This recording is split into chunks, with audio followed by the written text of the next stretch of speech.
Fantastic. Who else is fantastic? Cool. On the count of three. 1, 2, 3. Nice. Ladies and gentlemen, the next man to come to stage is one of our featured speakers. He was chosen. He is the CEO and founder of Blog Ads with 20 tips for startups, Mr. Henry Copeland.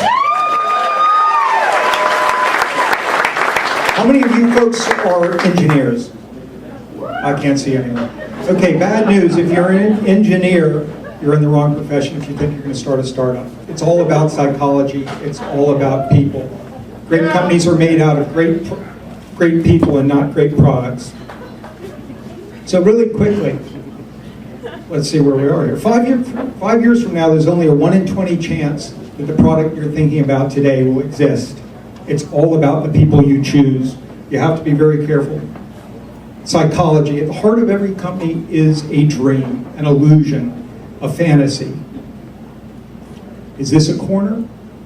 Or is this 3 squares? 3 triangles. At the same time, 15 seconds, a long time. Every dreamer needs a partner who can help them and tolerate them and listen and hear the music even when the music isn't playing and trust that they're not going to be dropped. Your first big success, it's not going to be a success. It's going to vanish like a bubble in the bottom of a pot. You have to be patient. You have to be humble. You have to keep on striving ahead. The water boils only because of thousands of tiny acts, staying late at night, putting in that extra email, reaching for the thesaurus one more time, looking for the right verb.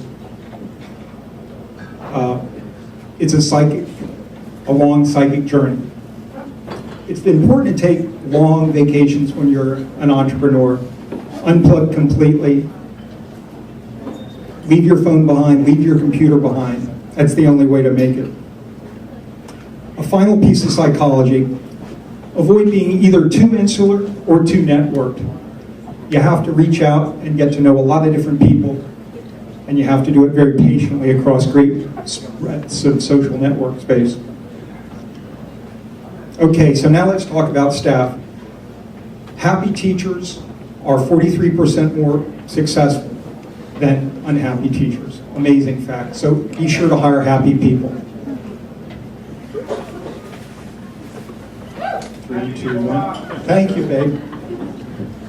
Be sure when you're interviewing people that you meet their spouses, because really you're buying a partnership.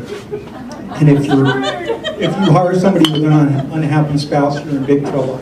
You're going to have to live with it for the next 3 years. Warts. When you're interviewing people, look closely for warts.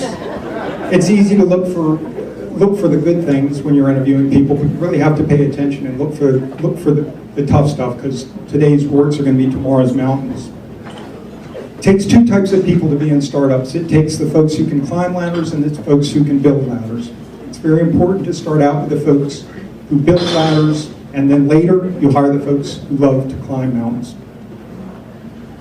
Climb ladders, sorry.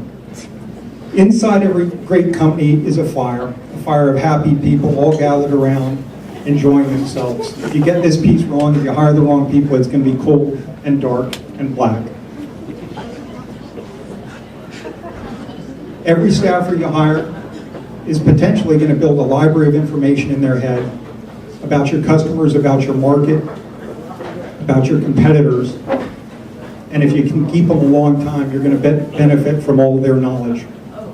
You got to hire people who are willing to strike out. Your average major league batter sees 10 pitches and only hits 1 of them. You have to hire staff that are willing to swing and swing and swing and miss, and then occasionally make a hit. This is a slide for folks who like to read. These are the books that have provided some of the lessons in tonight's little expose on entrepreneurship. And we're writing all those down, I trust. It's very important when you make your first sale not to get too excited, because there's always somebody who will buy something from you. It's your mother or your college roommate. The problem is you build a business plan off of that, and you end up with a whole bunch of purple eggs that nobody will buy from you. The most important thing you can do is find 3 customers who will buy from you, 3 customers who know each other, not 10 customers spread all across the world. because 10 customers can't talk about your product to each other, they can't educate each other, they can't get each other excited. Let's see, the next to final slide. Improving customer retention by 10% can bring a 30% gain in profitability. So it's very important to have customers who are going to stick around for a long time. So finally, let's sum up.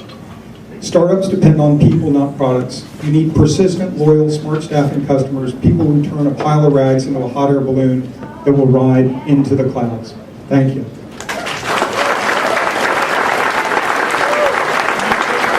Henry Copeland, everybody.